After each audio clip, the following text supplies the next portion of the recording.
जय हिंद दोस्तों।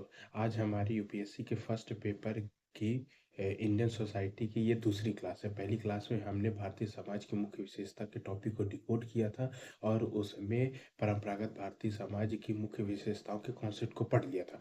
आज की हमारी क्लास उसी उसी विशेष परंपरागत भारतीय समाज की विशेषताओं के कुछ फैक्ट पर आधारित होगी, क्योंकि फैक्ट से आपके आंसर इनरिच होते हैं, तो ये जानना आपके लिए जरूरी है। तो चलिए, सबसे पहले हम पढ़ते हैं वर्ण व्यवस्था। ठीक है, तो आपको वर्ण व्यवस्था क्या होती है सारा कॉन्सेप्ट मैं आपको पहली क्लास में बता दिया हूँ, इसलिए पहले आप पहली क्लास देख लीजिए, इसलिए आपको दूसरी क्लास ज़्यादा अच्छी समझ में आएगी। तो वर्ण व्यवस्था आपको मालूम है, ये सामाजिक संरचना, समाज में एक संरचना बताती है और मतलब पायदान निर्धारित करती है वर्ण व्यवस्था का। अब आपको मालूम है कि भारतीय समाज 4 वर्णों में विभाजित है: ब्राह्मण, क्षत्रिय, वैश्य, शूद्र।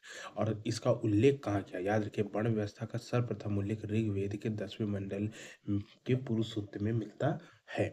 अब आपको मालूम है कि ब्रह्मा के मुख से ब्राह्मण, हाथों से क्षत्रिय, उदर से वैश्य और पैरों से शूद्रों की उत्पत्ति हुई है। लेकिन ऋग्वैदिक काल में जो वर्ण व्यवस्था थी गुण और कर्म पर आधारित थी।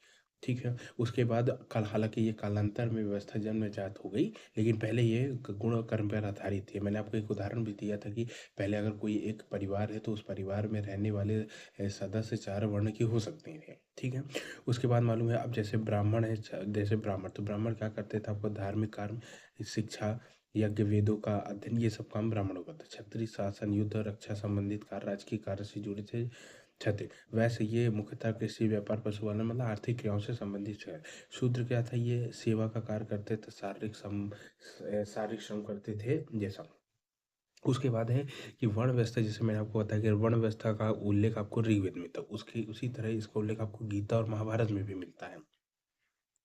महाभारत में, गीता में अध्याय चौथे का 13वां श्लोक जो कि बताता है वर्ण व्यवस्था के बारे में, और उसमें भी गुण और कर्म के आधार पर ही वर्ण व्यवस्था का विभाजन किया गया है।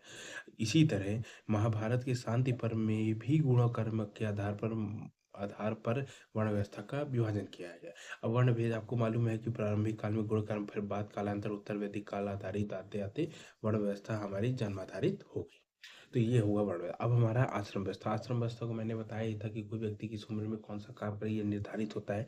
मतलब यह है कि मानव जीवन के 4 चरणों में विभाजित करता है। 4 आश्रम थे: ब्रह्मचर्य, गृहस्थ, वानप्रस्थ, संन्यास। ठीक है, उद्देश्य क्या है, उद्देश्य सामाजिक संतुलन। सामाजिक संतुलन का मतलब कि संघर्ष की स्थिति पैदा ना हो परिवार में।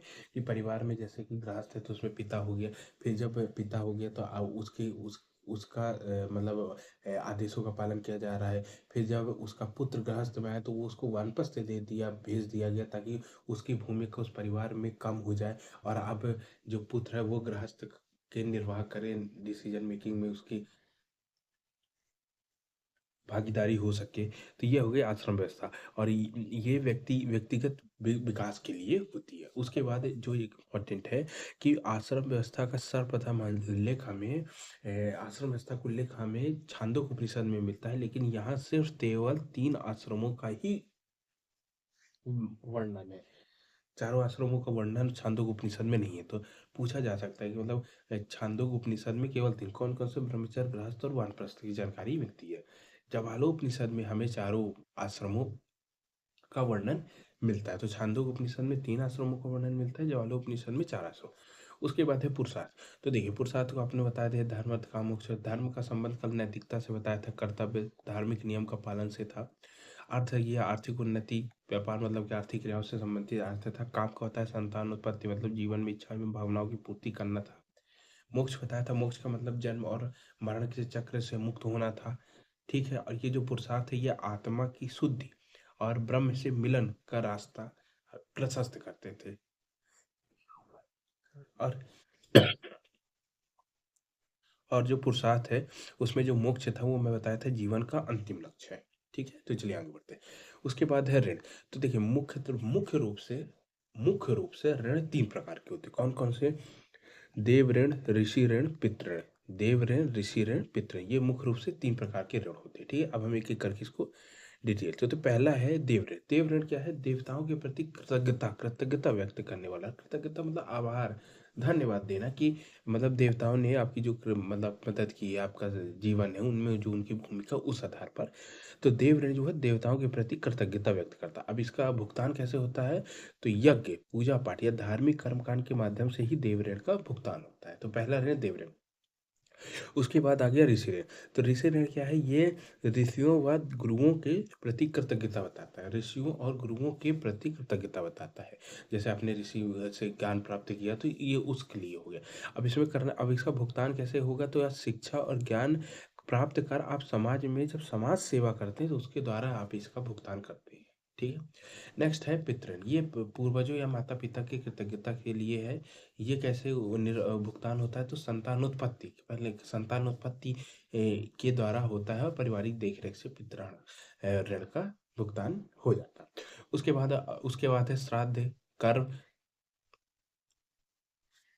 जैसे श्राद्ध, कर्म, उसके बाद है पितरों की तृप्ति के लिए भी ये धार्मिक कृत्य किए जाते हैं पितृ ऋण में।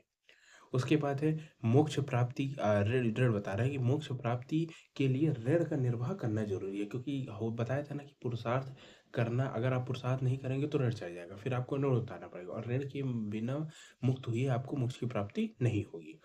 फिर उसके बाद है ज्ञान, दान और कर्तव्य पालन से भी तीनों ऋण से मुक्त हुआ जा सकता है। चलिए नेक्स्ट है 16 संस्कार। तो देखिए 16 संस्कार बहुत महत्वपूर्ण है, ठीक है?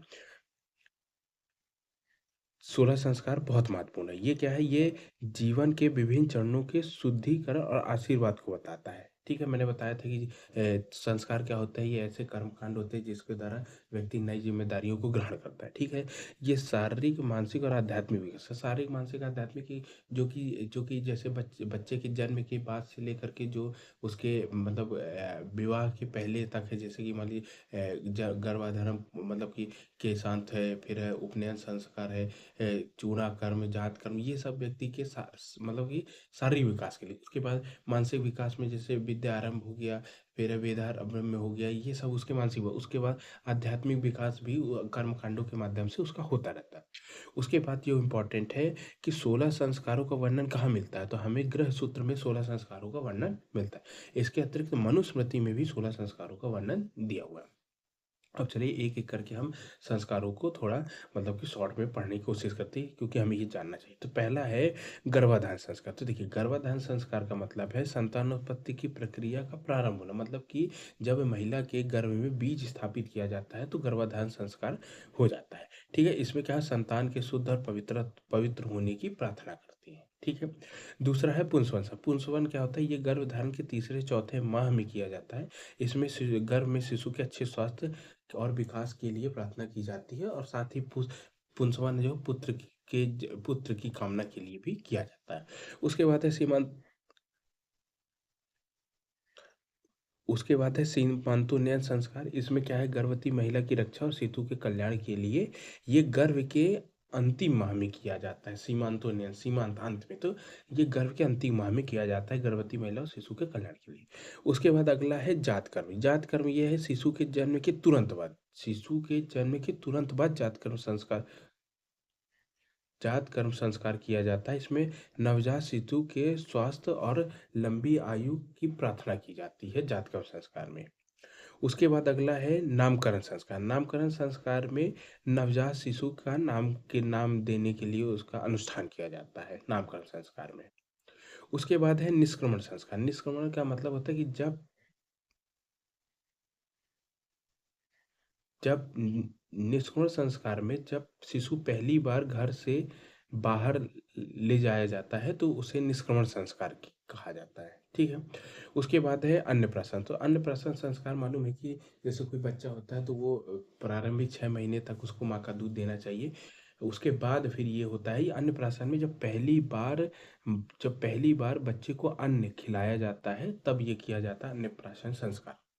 उसके बाद है चूड़ाकर्म संस्कार। ये शिशु का मुंडन संस्कार है, ये आज भी होता है, उसका मुंडन संस्कार किया।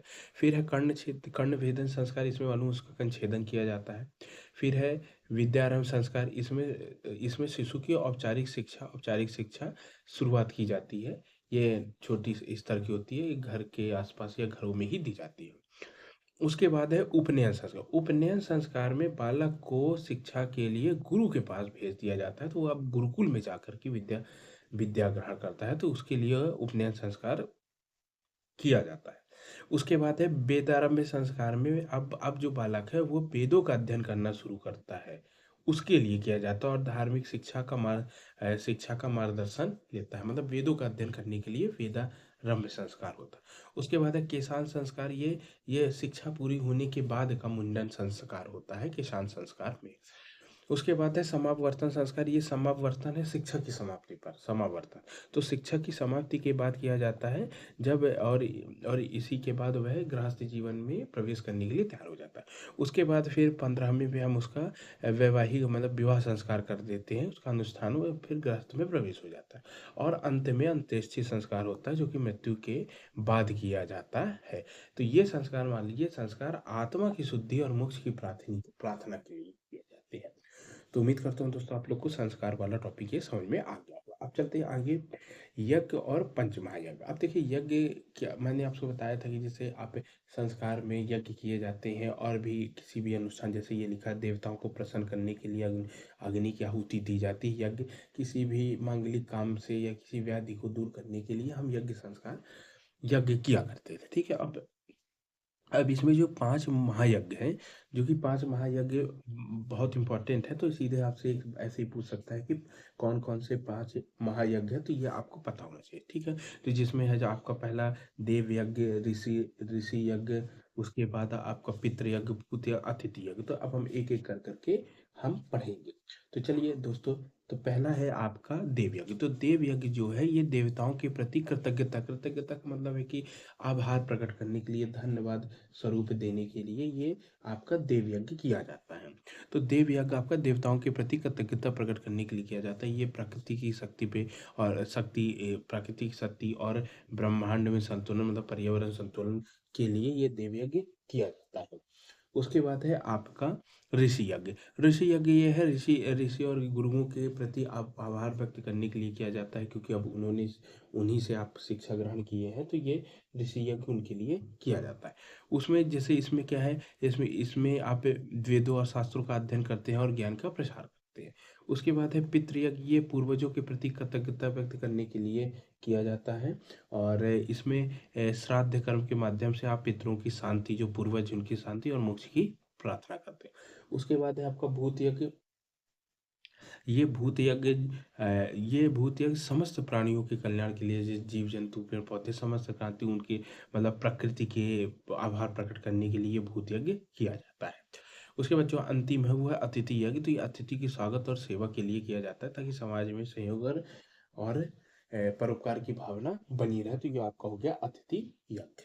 चलिए दोस्तों आपको ये समझ में आ गया। उसके बाद जब आगे हम बढ़ते हैं तो आगे हम मैंने आपको जैसे बताया ही था कि जो हमारा रोड मैप मैंने तैयार किया था उसमें मैंने आपको परंपरागत भारतीय समाज की मुख्य विशेषता बता दी थी और फिर मैंने आपको बताया था कि आगे हम देखेंगे कि परंपरागत भारतीय समाज में आधुनिक परिवर्तन कैसे हुआ।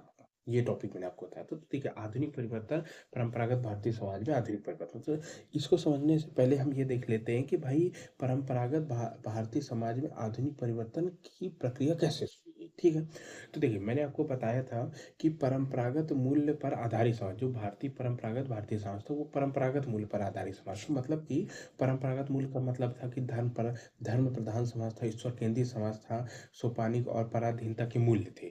तो जब परंपरागत मूल्यों पर आधारित समाज जब आधुनिकता के मूल्यों पर आधारित समाज की ओर बढ़ने लगता है। अब आधुनिकता के मूल्य पर आधारित समाज का मतलब मैंने बताया था कि जैसे तर्क और विज्ञान पर आधारित समाज, मानव केंद्रित समाज, स्वतंत्रता समता के मूल्य पर आधारित समाज। तो जब परंपरागत मूल्यों पर आधारित समाज आधुनिकता के मूल्यों पर आधारित समाज की ओर बढ़ने लगता है तो उस प्रक्रिया को हम आधुनिक परिवर्तन कहते हैं, या इसी को हम आधुनिकीकरण भी कहते हैं। आधुनिकीकरण, क्या अब ये आधुनिकीकरण हो रहा है, परंपरागत भारतीय समाज का आधुनिकीकरण। अब बात आती है कि भाई ये आधुनिक परिवर्तन कैसे हुआ। तो इस आधुनिक परिवर्तन की जो शुरुआत मानी जाती है वो अंग्रेजों के आगमन से मानी जाती है।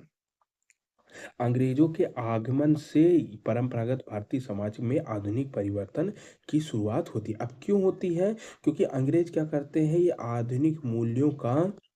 वे आधुनिक मूल्यों का प्रसार करते हैं। अंग्रेज आधुनिक मूल्यों का आकर के आधुनिक मूल्यों का प्रसार करते हैं, जिससे क्या होता है, जिससे आधुनिक परिवर्तन की प्रक्रिया शुरू हो जाती है। आपकी आधुनिक परिवर्तन की प्रक्रिया शुरू हो जाती है।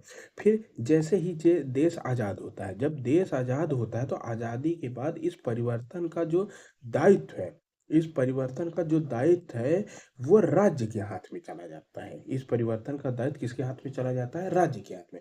और इसके लिए राज्य किसका निर्माण करती है? इसके लिए राज्य संविधान का निर्माण करती है। क्यों?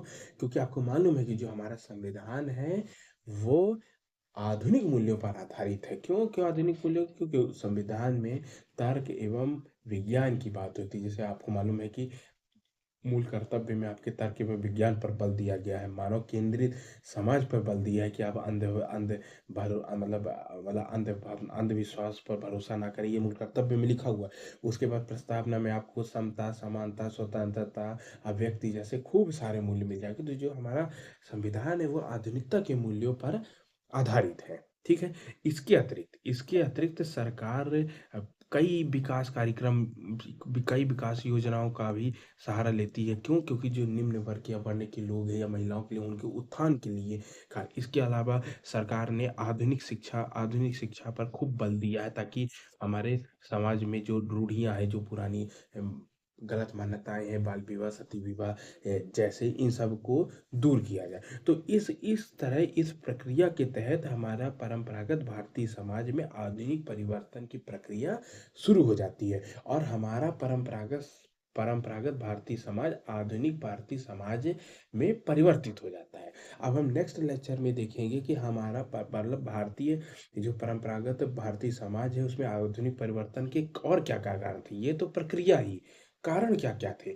इसके बाद फिर हम देखेंगे कि हमारा आधुनिक भारतीय समाज के लक्षण या उसकी मुख्य विशेषताएं क्या है। तो आज के लिए दोस्तों इतना ही। अगर आपको वीडियो पसंद आए तो वीडियो को लाइक करिए और चैनल को सब्सक्राइब करिए। बाकी फिर हम नेक्स्ट क्लास में देखेंगे। जय हिंद।